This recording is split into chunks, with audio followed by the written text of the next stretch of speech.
this week on the BackTable podcast. So kind of the question within the question that you're asking is very, very spot on. It's really kind of the things you do early on kind of frame what you do later on. And in some ways, you have to be a little bit careful to say, sometimes when you're just coming out, you just think any kind of volume is good. And that's not always the case.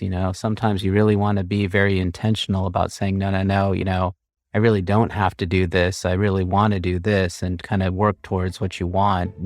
Everything else kind of comes. I think the money comes and everything else, kind of comes. But the happiness with what you do, that's the hardest part to figure out.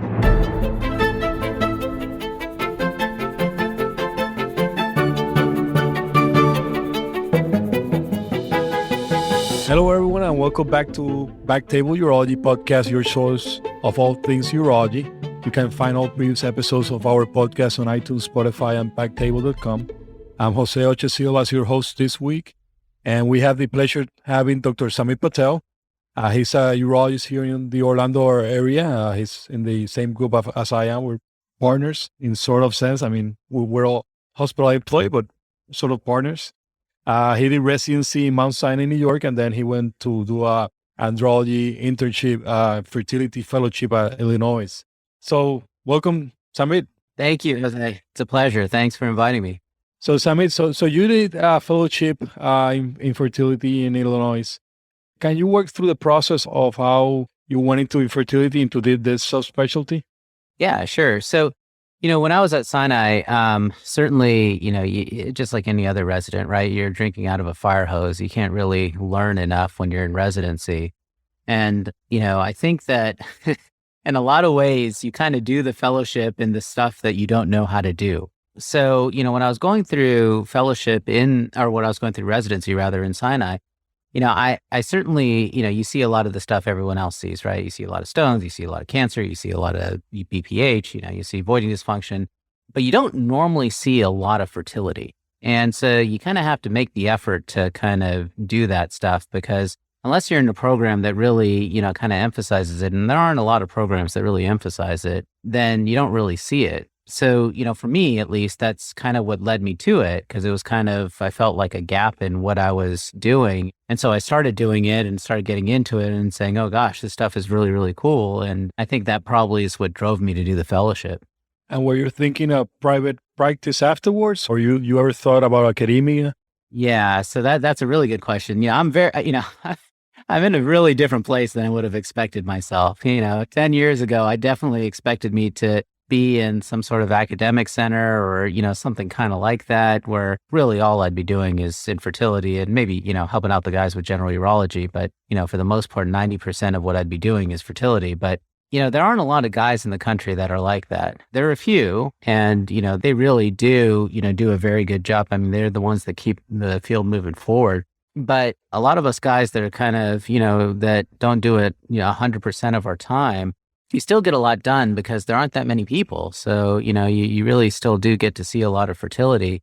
And it ends up being just because, like I said, a lot of residency, a lot of residencies, you don't really see it that much. So you don't end up, when you're out, most people just kind of refer it to the infertility guy. So, wherever you are, you're going to get referrals for it, but it's just going to be hard to be 100% guy unless you're really committed to being kind of the academic guy. Yeah, and that's probably, for example, myself, I do the semen analysis, do the initial workup, and then, hey, go to somebody that knows about this topic more than I do. And like you said, in residency, I didn't got any exposure at all. Just what we read on the Campbells, we were studying for the boards and all that stuff. That's the only exposure that we had. So you went to private practice. When you started doing a private practice, were you doing a lot of infertility first, or 30% infertility, 70% general? How was your deal? Yeah, that's a really good question. So, initially when I started coming out, I was definitely doing probably about 40% infertility, maybe about another 20-30%, kind of ED, sexual dysfunction. And then, the rest kind of general urology, any comers. But it actually started shifting much more towards the general urology and, less of the infertility, not because of numbers, just because of percentage, where we're at, we're obviously very busy. And so both, all of us, right? All of us in the group, you too, Yeah. unfortunately, kind of, people say fortunately, but I'm not so sure. So I think that you end up kind of doing the same amount, but just percentage wise, much less, depending on your, kind of the way you set yourself up. So kind of the question within the question that you're asking is very, very spot on. It's really kind of the things you do early on kind of frame what you do later on. And in some ways, you have to be a little bit careful to say, sometimes when you're just coming out, you just think any kind of volume is good. And that's not always the case. Sometimes you really want to be very intentional about saying, no, I really don't have to do this. I really want to do this, and kind of work towards what you want. Everything else kind of comes. I think the money comes and everything else, kind of comes. But the happiness with what you do, that's the hardest part to figure out. It sounds like, the community needs what drove your practice rather than what you wanted in that sense. Or, you wanted academia at some point, or you thought you like the research and that part of the investigation and what the infertility science to it. That is very interesting, but the community needs drove you to the more general urology. That's right. That's exactly right. I would advise anybody, any resident or fellow listening to this to be, really, really intentional about, what you want to do versus, what you have to do.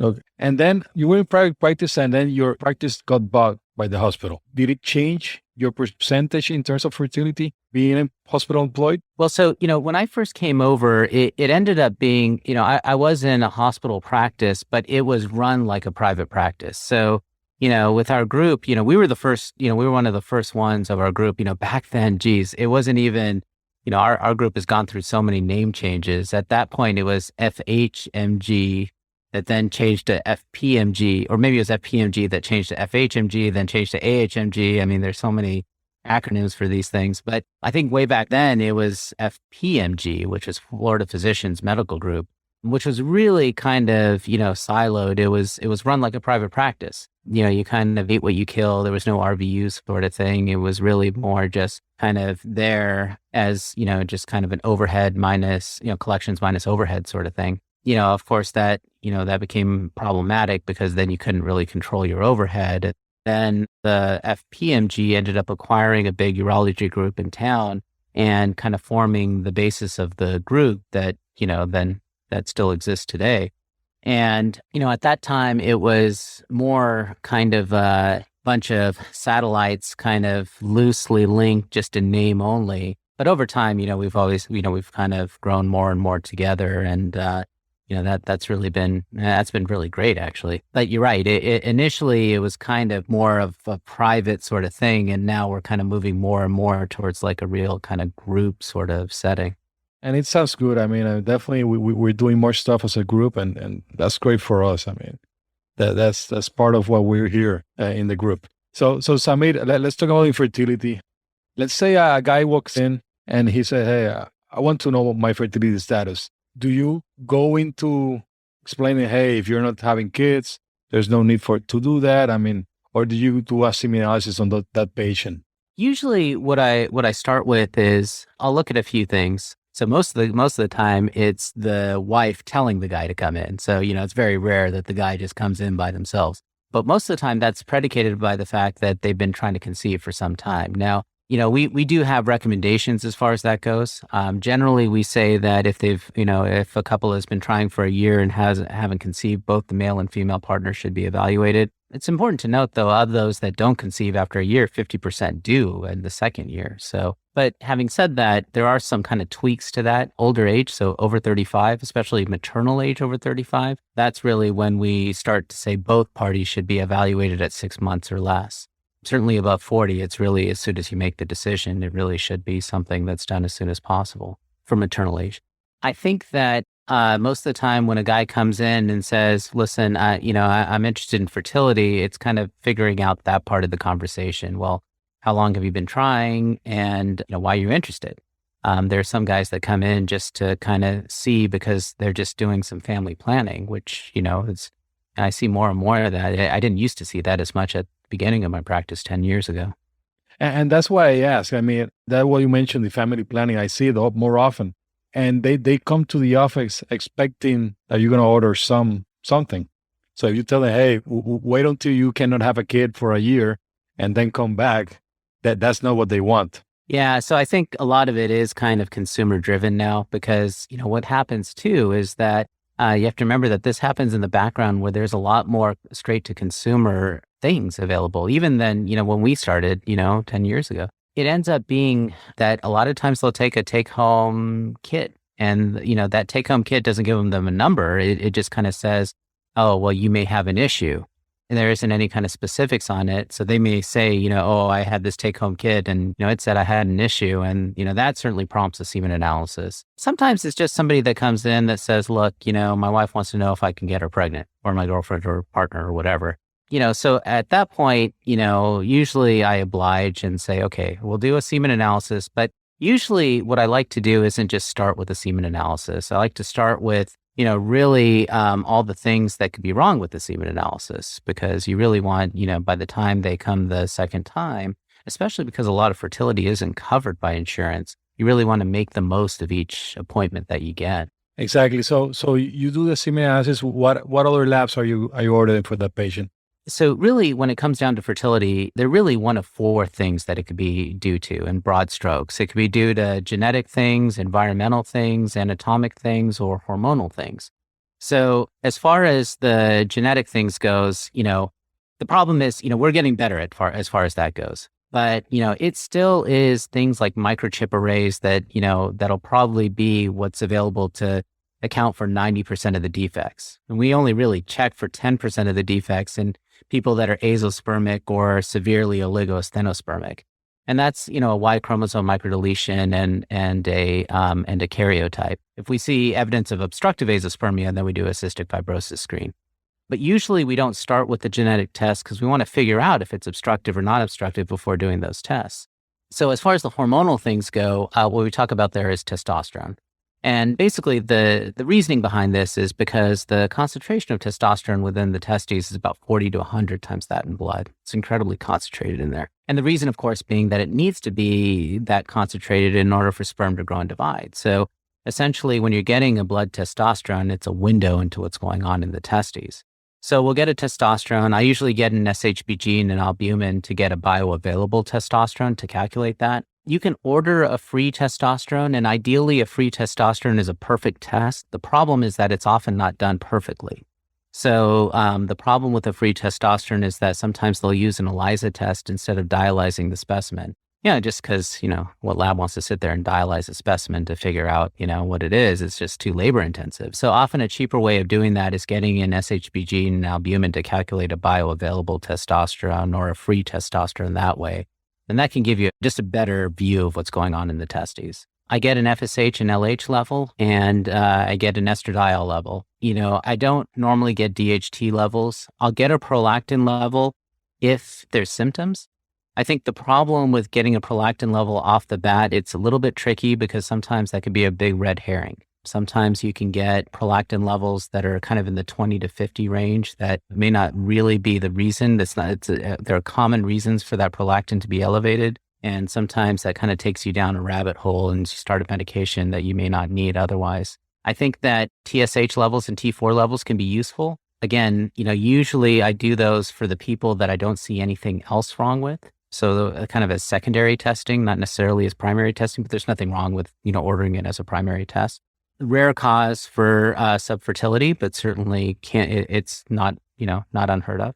I'll do a physical exam. Most people, as far as the anatomic things go, most people kind of look at that as just a way of looking at a varicocele. But of course, you're feeling for vas, you're feeling for, the way the vas feels. Is it atretic? Is it there or not? You also are looking for testicular size, which really becomes really important. Not just the location in the scrotum of the testes, but also the actual size. I physically measure it. I got this tool that nobody will go near because they all think that they have, scrotum juice on it, but I clean it. And it's essentially a caliper that I use to actually physically check testicular size. And then, I talk about environmental reasons with the patient that could be affecting fertility. I talk about things that could be useful: diet, exercise, sleep. Those are, basic things. Different types of foods that could be useful.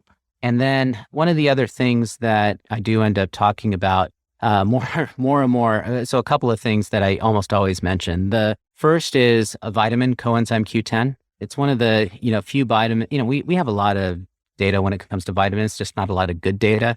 And the good data we have don't necessarily show that it does much of anything, for the most part. And there are a few exceptions when you don't find anything else, then it may be useful to go down that route.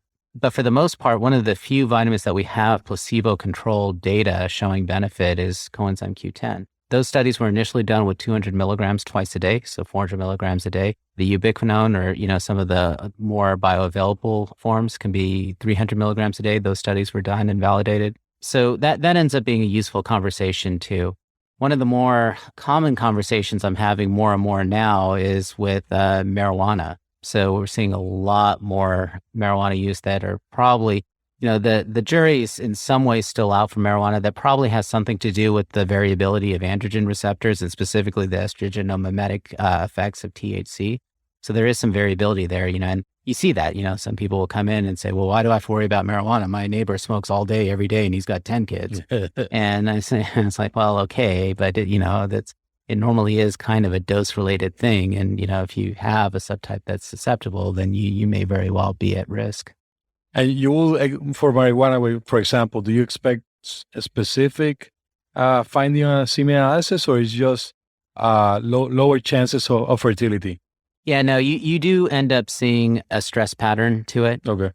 So kind of this OAT, oligosthenoteratospermia. Okay. And again, because it's so dose dependent, it's, difficult to quantitate, and there are studies looking at this, but yeah, it does become difficult to quantitate because it's very difficult for people even to express, and sometimes it's difficult to get a true answer in terms of what their actual marijuana use is. I don't know that there's been good studies looking at method of THC intake, like is smoking worse or better than, oral, or, what role does CBD oil, how much does that really get absorbed? How much does cannabinoid versus THC really make a difference? I'm not sure we have the answer to all those things. And for CoQ10, do we recommend that everybody that has issues, or again, a specific type of patient? Usually I recommend it across the board. Okay. I think that obviously it's going to be less important for people that have, something like Klinefelter's or Y chromosome microdeletion, or just or just azoospermia in general. Okay. Or if you have something like in globospermia, where there's the true genetic defect that you don't have the acrosome cap. So obviously those patients need IVF. But there are, people that, of course, you don't know. But when you have this initial conversation with people, you don't necessarily know where they're coming from. Sometimes you have the semen analysis coming from a referral center. Most of the time you do. Most of the time, when you're doing this for a while, most of your referrals come from REs, from reproductive endocrinologists, or maybe even OBs in the area. But for the patient that we had mentioned before, that's just kind of coming out of the blue, then sometimes you don't have that. So you do recommend it off the bat. Now, well, I'm definitely going to stop doing prolactin. Because like you said, most of the time, it just brings problems. The patient started, hey, why is it 40 or was it 39? Well, let's repeat it. But what does it mean? What does it mean? So most of the time, it just brings more. Yeah. Yeah, it happens quite often. And then, what happens is that a lot of these guys end up getting MRIs, and they end up saying, saying, oh, there's a microadenoma there. And, if you were to do MRIs and all, you'd find a lot of asymptomatic microadenomas. It's just, sometimes it ends up being a rabbit hole you wish you didn't do. Exactly. And I end up sending it to the endocrinologist. Then they call because they cannot find an appointment with the endocrinologist. And really, it's just a mess all around. So let's say, Samir, you do the semen analysis. And this is something that I don't know if it happens to you in your practice, but I will say, I don't know, 90% of the patients, all of them have leukocytes and round cells. What does that mean? Yeah, so that's really, it's a good question. The problem with that is that it really depends. A semen analysis is really dependent on the lab. And you really want to send your semen analysis to a lab that does a lot of them. The problem we have in town here is that our lab, and it's our parent lab, so, I feel a little guilty saying this, but our parent lab kind of sucks when it comes to a semen analysis. You'll see them constantly mentioning leukocytes, and you really, on an initial semen analysis, it's very difficult to tell if a round cell is truly a leukocyte or if it's just an immature sperm cell. Most of the time, the labs that kind of do more of this, they'll do some form of immunostaining or a pyospermia stain. to actually kind of see, well, what is this really? And, a good one, for those people listening that may not have access to a lab, there's a company called Reprosource that actually will mail the lab. They can do it at home and they mail it back. There's another company called Fellow that has a home kit. So if you're not near a place that does a good semen analysis, or even if you are and you just, they would prefer to do it at home, those are good options as well as your referring REI lab. And most REI labs have an andrologist there that's really good at making these subtle distinctions. But, most times, kind of like a hospital lab may or may not have that. Yeah, and I used to use another lab, or another, the infertility clinic facility, and they were very good. But, they're pushing towards using more of the parent lab. And now that's when we get into trouble. So, Zamip, you mentioned those labs that you send it by mail. I thought that you had needed to do it like in a place that was next to the lab so that they run it fast. Is that not true? Yeah, so there's been a lot of advances in terms of how a semen analysis is done. And you'd think that, how could there be advances? This has been done for the last 100 years.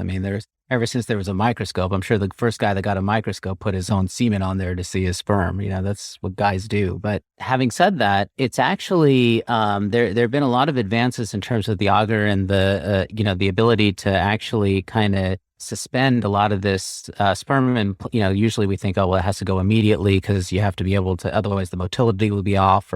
But these labs have actually validated their work in terms of the agar they use in the collection method they use, that it can actually just be sent room temperature, and their results are pretty well validated. So there was actually a push. My mentor, Dr. Niederberger, he actually had kind of worked on a design where it was like this thing you attach to your iPhone. So it's kind of like a little iPhone device that actually can measure it. So you can actually like do a computer assisted sperm analysis. It's called CASA. Wow. And you can kind of do it just on your iPhone. So there's been a lot of actual advances in the way semen analyses are performed, where it doesn't necessarily have to be. Now, most semen analyses are still performed that way. Most are still, within a 30-minute window where, you have to either bring it to the lab really soon or kind of do it at the lab. And those still, of course, those still are very useful in the right kind of hands. But there are other options that kind of account for those variabilities and still are able to give you good results. So good to know. I didn't know that. So let's talk about again the leukocytes. I think since I see it all the time, I was focused on that. But if the patient truly has leukocytes and round cells, do you first do a urine semen culture, or you do antibiotics? What do you do with that? Yeah, so usually antibiotics plus or minus something like a prednisone. Prednisone is kind of, it's a little bit more controversial in terms of giving it, because there can be issues, with long-term use of prednisone and the sperm counts themselves, among other things with the prednisone wean. But certainly antibiotics is a mainstay of treatment, about 4 weeks of antibiotics. Now, usually with a piospermia stain, you'll start with something like that. Also plus or minus anti-inflammatories, NSAIDs. There's, some data suggesting that NSAIDs may be harmful for sperm. I'm not sure that's really strong data, but I'm not sure that NSAIDs necessarily help with piospermia much anyway. But having said that, as far as doing a semen culture, that ends up being highly controversial, because there hasn't been really good evidence linking semen culture to actual, to the source of the piospermia. The piospermia almost assuredly comes from the prostate. That's about 30% of the ejaculate, right? And seminal vesicles are another 60%. So in other words, you'll have a lot of people where you'll do a semen culture and it'll come back enterococcus. Almost always it'll come back, enterococcus. And the question with that is, well, a lot of these people don't have any piospermia and it'll still come back enterococcus. And are you treating what you really think you're treating? And sometimes those can be somewhat resistant sort of things too. So it can be difficult actually finding antibiotics that treat them. So again, you kind of go down a rabbit hole that may not be useful. Remember, a lot of times for a prostatitis, the reasoning for antibiotics isn't necessarily because of a bacteria anyway. Sometimes there's kind of a natural anti-inflammatory effect that you're taking advantage of for it. Okay, so so you mentioned the varicocele. Are you looking for something specific let's say the patient has a grade 2, grade 3 varicocele, something specific in the semen analysis to say, hey, I'm going to do surgery on you, or what prompts you to do a surgery? Yeah, the AUA guidelines are really useful here because, they do kind of show our best literature for varicocele. So you're right. So usually the ultrasound that you say, has like a grade 1 mild varicocele, that's probably not going to be useful because there hasn't been any good evidence showing that that helps as far as, ultimate outcomes with the semen analysis and ultimate pregnancy. Grade 2 and grade 3 varicoceles, there is much better data for. And the AUA guidelines become very useful in incorporating that. So there's usually, if there is an actual symptomatic varicocele, there's usually signs and symptoms of that. Of course, the semen analysis being abnormal is the clearest sign. And usually what you see with that is a stress pattern. So you'll see, again, that oligosteroteratospermia, where you'll see kind of attenuated, kind of a lower motility, lower morphology, lower concentration. Another big one is a greater than 20% difference in testicular size. So if you see that in association with a varicocele, that's a pretty strong indication for doing a varicocelectomy. Usually one of the things that we talk about, because one of the more common situations we find ourselves in is a post-pubescent or early, post-pubescent male. So somebody that's just going to their pediatrician or going for a routine high school exam where they notice a varicocele. And in that case, of course, the doc will say, hey, look, you have a varicocele. And remember, 15%, depending on the study, around 15% of men will have a clinical varicocele. And of course, it's not responsible for 10 to 15% of all fertility issues. So you'll have a lot of these that, of course, we've all seen that, there are no issues. I've had adult patients that said, well, they told me I had a varicocele and now I have 3 kids and now I want a vasectomy. So, it's not that necessarily because you have a varicocele that it necessarily leads to issues, but certainly at the first evidence of a varicocele and whenever the patient is ready, we would, advise getting a semen analysis. And we advise following with semen analyses as, at least, every 1 to 2 years. That might be a little bit difficult for a lot of men. They may not do that, but at least if they, have a couple where we can see a trend, if we see it kind of trending downward in an alarming way, that certainly would be an indication for doing a varicocelectomy. Okay. So most likely be preventive, but a patient that already has the varicocele, they already have the damage, they cannot have a kid, they're trying more than a year. How, when you do the varicocelectomy, how much do you see the improvement? I mean, most of them get improvement or not? Half of them will get an improvement or? Yeah, I mean, it really comes down to patient selection. Now, this is where it becomes very, very tricky though. Because of course you can have more than one issue and more than one defect. Usually the biggest benefit for varicocele is kind of a patient that has oligostenospermia, not really to the point of becoming severe, but certainly kind of low. And you do a varicocelectomy and they start to become in normal counts. And sometimes you'll see that be very dramatic. I mean, sometimes you'll see, semen parameters where total motile count is kind of, below like somewhere between 5 and 10 million. And you do a varicocelectomy and it jumps out to 100 million. Of course, you say, well, that's great.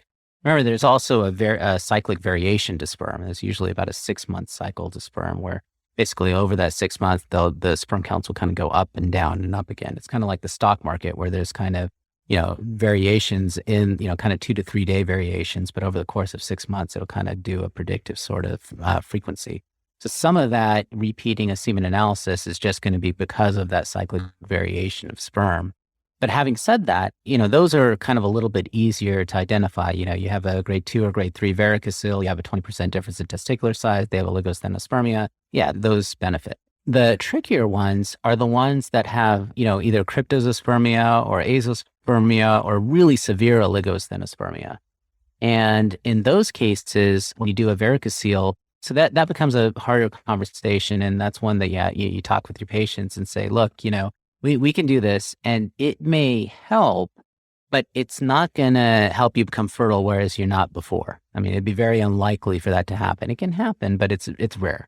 The more likely reason for doing that is to improve the odds of assisted reproduction. So, for the, azospermic case that you don't have a real good, you don't have another reason. So you do a karyotype, you do a Y chromosome microdeletion. It's clearly non-obstructive azospermia based on testicular size and FSH. So, the days of testicular biopsy to differentiate obstructive versus non-obstructive azospermia are way over. You could differentiate that based on FSH and testicular size. Testicular size over 4.6 centimeters and FSH less than 7.6 would indicate a 96% positive predictive value of obstructive azoospermia. And the converse, testicular size less than 4.6 and FSH greater than 7.6 is about an 89% positive predictive value of non-obstructive azoospermia. Having said that, the biggest issue with doing a varicocele under those circumstances is that you don't expect it really to improve their sperm counts. But there is some literature to suggest that doing that and then afterwards doing a tessie or a microtessie or even if they're kind of subfertile but they're able to do IVF just with ejaculated sperm, there is some data to suggest that does improve outcomes. Because definitely, I'm sure you see them that they come to the office. Hey, the PCP tells me that I have varicocele. I want surgery so that I can be fixed. And they come with false expectations. Or even with the ultrasound, with the sonogram. Hey, it says that there's a varicocele there. You don't feel it, so a grade 1. And they think you're going to do a miracle. Right. So there's that, right? So there's the opposite side where, it's kind of a small varicocele and there are other issues, right? And, like I said, the guy that smokes marijuana every day and has a grade 1 varicocele says, you fix this and it's going to, make me fertile. And it's like, there might be other things going on here. Where does Clomid falls on all these algorithms? So, based on those laboratory values that I was talking about before, that usually kind of defines what form of endocrine augmentation we do. Now, it's important to remember that anything we do now, we see the effect 3 months from now on average, when it comes to semen analysis. And it can be very variable. It could be anywhere from 2 months to 5 months, but on average, 3 months. So, when we do something like clomiphene, really the thought process there is to create a better environment within the testes, right? So basically what you're doing there is kind of increasing testosterone and by extension, increasing the intertesticular milieu to actually grow and divide sperm. So clomiphene is one way of doing it. And usually the dose we use is 50 milligrams every other day. You can also just have them split the pill and do 25 milligrams a day. It really doesn't matter either way. And it's important to emphasize if you're going to do that, listen, this is going to take, you keep taking the medication because sometimes I'll say, look, we'll do lab work in 2 weeks and we'll see each other in 3 to 4 weeks to go over it. And sometimes they say, well, I'm just going to take it for 2 weeks and I'm going to be good, so you have to make sure to emphasize you got to keep taking it. But clomiphene is just one way of doing that. So, for example, if the testosterone to estrogen ratio is high, in other words, we look for a 1 to 10 ratio. So in other words, if the testosterone is 300 and the estradiol is above 30, so say it's 40 or 50, then we'll start anastrozole. And usually that's another medication where you can start 1 milligram a day. My preference is to do it 1 milligram every other day. Again, I worry a little bit about some of the secondary side effects with tendons and bones that you can get with anastrozole. And oftentimes you don't need to go that high a dose on it. But it depends. It depends on the person and, kind of the numbers too. You can do combinations. You can do different medications besides anastrozole. There are a bunch of different aromatase inhibitors. There's letrozole. There's aromacin. There are different things. And likewise, tamoxifan's been used. There are many different medications out there. But, the most commonly used are probably clomiphene and anastrozole or letrozole. Sometimes if you truly have hypopituitarism, if you truly have hypopituitary secondary hypogonadism, then sometimes those may not work, right? So, you may not be able to induce the pituitary to do anything, or they may have a condition where they have no pituitary hormone. So if you have a condition where, you just either with maximum pituitary stimulation or just simply you can't, you have a true hypogonadotropic hypogonadism, then sometimes you're relying on agents such as HCG, human chorionic gonadotropin, with or without something like Menopar or recombinant FSH. Usually I tend to start with HCG for 3 months before starting something like recombinant FSH or Menopar or something like that. Reason being that I believe that it probably makes more sense to kind of create a better environment, to kind of, prime the pump. In other words, I think if you start off immediately with FSH, you may not be, you may be asking the patient to take medication without, cost without effect initially. But regardless, the problem with HCG can oftentimes be cost. It's very costly now. It's difficult to obtain. A lot of that's because of the HCG diet that becomes a fad diet. So, usually I try not to go immediately to HCG unless I absolutely have to. And for patients that have symptomatic low T, also with fertility issues, I mean, how do you approach that? What do you tell them? So I think, sometimes you'll have a lot of patients that really have some side effects from things like clomiphene and anastrozole. They actually may have either testosterone may be great, but they may have a paradoxic decrease in libido. And sometimes that's difficult because we have done studies to quantitate that. And, from the studies we've done, there doesn't seem to be any obvious difference between getting your testosterone from endogenous stimulation with something like clomiphene or anastrozole versus direct testosterone. But for some people, sometimes it's just in their head, or maybe it's real. It's tough to say. But for some patients, certainly anecdotally, that they just have low libido, low erectile function when you try to stimulate with clomiphene or anastrozole. And for those, usually I will go to something like HCG to try to increase their testosterone. Now, one kind of important topic that we haven't really touched on, at probably some of the biggest population, is the testosterone replacement population that then want kids. Yeah. What do you tell them? Because I have seen some patients don't. I mean, we wait 6 months, it's still low. So I mean, those patients really sometimes it doesn't come back. Yeah, those sometimes are the most difficult patients because when I first started doing this, I started, why is testosterone a controlled substance? Why is it on the same, it's a Schedule 3, so it's, just right under things, narcotics. And, why would you do, it's not a narcotic. It's not that addictive. And then after doing this for a while, I realized, okay, yeah, there are plenty of people that are addicted to testosterone. And I think that part of the difficulty in a lot of these patients is that they just do not want to get off the testosterone. A lot of them, once they start exogenous testosterone, they'll do it if they have to, but man, it is like pulling teeth. They really just do not want to get off of it. And it becomes difficult. Like you said, you try to take them off and just let them kind of, come back. Most of them are on something like testosterone cypionate. And as you know, the half-life of testosterone cypionate is about 5 days. So 5 half-lives, that's about 25 days. So that's when they're going to nadir, right before they actually start producing, if they start producing immediately. So you're talking at least a couple of months off the medication before they're going to start to feel like anything. And for some men, that rely on it is for their energy, for their libido, for their exercise routine, for a number of things, they just refuse to do it. And, you'll actually, you'll kind of catch them because you're checking these labs and you're checking their FSH level and they're always suppressed and they're not doing it. So oftentimes I'll give them the choice of kind of doing concomitant HCG with the testosterone, telling them that, look, this isn't the fastest way to get sperm. If you really want to do the fastest way, we need to, cut off the testosterone and maybe at that point start HCG and then go from there. But sometimes that's also a expensive proposition. Sometimes I'll tell them that, look, if you're willing to wait a little bit for the sperm counts, we might be able to do this transition thing where we'll start HCG and use it concomitantly with testosterone. The other thing is, for the patients I kind of buy into by preaching of patients to be off the testosterone. And then, what I usually do is when they're off the testosterone for a while, I'll start something like clomiphene or anastrozole or even HCG. Immediately afterwards.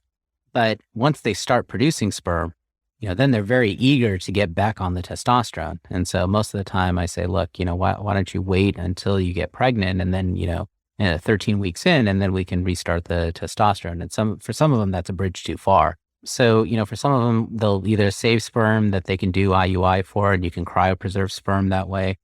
And for some of them, they'll wait. And then when they're on testosterone again, I usually say, look, why don't you take a little bit of HCG while you're on the testosterone, so at least to maintain some form of testicular production so that you're not going to have to redo this whole cycle again. And, you talk to a lot of bodybuilders and, I see a lot of those guys too. And they really don't want anything that I have to give. They kind of have their own things. But they'll often do different types of cycles where they'll cycle off testosterone and do different things like HCG. Now, sometimes they're doing concomitant clomiphene, which really doesn't make too much sense. But having said that, there's really kind of an awareness within the testosterone community that, look, if you want kids, you should really be doing at least some form of HCG, whether concomitant or cycles or whatever else. Yeah, from my part, I usually just document, well, hey, I oriented him about the kid part, the fertility part. Most of the time, like you said, they don't want to be off. They feel horrible when they're off the testosterone, so they just want to do whatever they want. They want to continue those high testosterone levels. You mentioned bodybuilders. They usually come to the office just for you to do labs. Yeah, that's right. Make sure they're not dying. Exactly. Yeah. And even if you tell them that you can't keep doing this, they're like, what do you know? Yeah, exactly. They've been using it for years. They know how to mix it. They use the Anastrozole to dose whatever they want. Yeah, it's its own thing. One of the other things that is important to us is for the delayed puberty crowd, for a lot of men that have delayed puberty for many different reasons, for whatever the reason. A lot of times the pediatric endocrinologists will start them on testosterone replacement, which really, we try to convince them not to do. We prefer they start with HCG so they can induce testicular production of sperm before they kind of consider everything for fertility preservation. So that sometimes is still not a common thing for the pediatric endocrinologist to jump to. So a lot of urologists, it becomes incumbent on us to kind of get that in there and have them try to do that before starting direct testosterone. And is it because testosterone is easier to get, or? Yeah, I think that a lot of them aren't really necessarily thinking about fertility at the time. Thinking of the future. Yeah, exactly. I think that a lot of them are really just looking for something that's going to work fast and cheap and easy and kind of get the kid to where they want to be. And if there's a fertility issue in the future, they may tell them about it and say, look, you'll deal with it when, if you want kids in the future. So Samir, let's talk about a little bit of the COVID. I mean, it's the hot topic now. I'm sure you get a lot of questions about what is the COVID. I mean, is the vaccine doing stuff for fertility? What have you read? What's going on with that? Yeah, so it's a really good question because I get the question all the time, and the problem is that a lot of times what you say, or of course the vaccine problem that we have is more than just kind of an information problem. It becomes a cultural issue. So I had, I'll frame this in the story, before we all shut down and had this code black where we can't operate on anything elective. But, right before then, I had a patient that I was going to do a microsurgical testicular extraction on, a microtesty on. And as you know, our policy is to get COVID 5 days before, and his COVID was negative, but he wasn't vaccinated. And he came in that morning with a fever. And so, of course, our policy is to rapid, test, and he came back COVID positive at that point, which then ends up being a real problem because his wife is 41. So her window for having viable eggs is really measured in months. Yeah. And the problem is that we can't operate on this guy, right? So we can't do an elective surgery with a guy that's COVID positive. And the other problem with that is that he has a fever, right, from COVID. So it's reasonable to expect, usually with any kind of fever, it's reasonable to expect sperm counts. They don't always, but they can drop. And it's usually a 3-month window before they start coming back up again. So especially if you're doing a microtesty, if they're spending the money for a microtesty, you want to do those under optimal conditions. So, this guy ends up kind of getting screwed, right? Because, it's going to be 3 months before this guy can actually do a microtesty.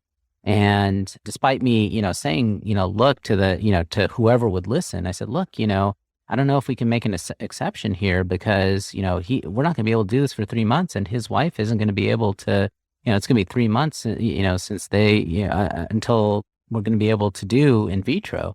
And that may kind of take them out of their reproductive window, and asking her to vitrify her eggs right now may be a cost that they don't want to do, because if we don't find sperm with the microtesty, they may not want to do that. So it creates all these issues that you wouldn't, the guy would have just gotten vaccinated, chances he'd be, there's a good chance he'd be okay. The official policy for ASRM, American Society of Reproductive Medicine, is that the vaccine does not cause fertility issues, male or female. And the data we have so far, again, it's hard, that data has to be a little more long-term and robust, but at least the preliminary data we have would suggest that's true. A couple of things. So we did a study looking at the presence of COVID in semen versus sperm. And, there was some question early on with some, fairly questionable data as to whether COVID-19 was actually found in semen or whether it was found in sperm. And, as you know, with the physiology of sperm, it is very difficult for viruses to actually get into sperm. Sperm are essentially DNA delivery devices. They don't have a lot of exogenous activity with their outside environment other than to provide the propulsion for them to move forward. It's a string of mitochondria and DNA at the head and some vacuum. So, we really haven't found a virus. We can find a virus in semen all the time, but we haven't found it in sperm. So anyway, we did a validation study where we looked at that, and pretty well in people that were COVID positive, and there's not COVID in sperm. So even COVID infections are not something that's transmissible by sperm. Now, that's not to say they can't be sexually transmitted, right? Because usually the intimacy required for intercourse is going to, allow for much more routes of COVID transmission. But as far as in sperm, that's not true. It's not in sperm. Having said that, a COVID infection certainly can decrease sperm counts, just like any other infection would. The degree of infection would matter just because sperm is very sensitive to the global environment. So any kind of infection, no matter what it is, will drop sperm counts. So reason for people to get vaccinated, because, very unlikely that you'll have a significant decrease with a vaccine, but very likely with a COVID infection that's symptomatic that you will get a decrease. So for the conspiracy theories that are saying that vaccines are sort of population control by decreasing sperm count, there's no evidence for that. That is true. And also the same conspiracy theorists that say that the mRNA in the mRNA vaccine somehow get integrated into your DNA and integrated into your sperm DNA. We get a lot of that too. In fact, one of the things I am as a medical director of Cryos, which is, the largest sperm bank in the country, or largest sperm bank in the world, I should say, not necessarily in the country. And so, we see a lot of assisted reproduction, and we see a lot of people that want pre-COVID sperm. And it is simply because, despite us reassuring that, look, COVID's not in sperm, they go through a quarantine anyway, and we test all the samples. They kind of feel that if there's somebody that's been exposed to COVID, that somehow gets integrated into the DNA and that can be passed on. That's not true. Of course, that doesn't happen. But again, it is something that you'll be surprised what, people think. So Zamip, I think that we're good for today. I guess the question is, when should I send the patients to you? So certainly, I mean, whenever you want is really the answer. But, certainly if there is the condition where, there's a oligostheno or, spermia or, kind of a subfertility sort of thing that can't be managed easily. I mean, if you feel comfortable doing a good varicoselectomy on a guy with varicocele, I think you're fine managing that. But if it really is kind of a subfertile sort of specimen, and at that point, they really are trying to have kids, and they wouldn't be coming to you if they didn't want kids. But if, they're at the point where they really want, some options, that's probably the right time to see me. And definitely the importance of a good semen analysis, not just, you need to do one in a place that they do that all the time, not just in your regular lab. Yeah, it ends up making a big difference in terms of what you're actually dealing with. And like you mentioned, most of the time those places are usually expensive. Insurance don't cover that one, and that's why people end up going to the other one. Maybe at the end it costs more. That's right. Yeah, you're right. I mean, it ends up being the case where sometimes cheap ends up being expensive. Okay, so Zamip, thank you for being here. I didn't know you were the medical director for the sperm banking. So we have definitely a lot of issue to cover, a lot of topic to cover. So hopefully you'll be back and we can talk some more about infertility. Yeah, I'd love to. Anytime. Thanks, Zamip.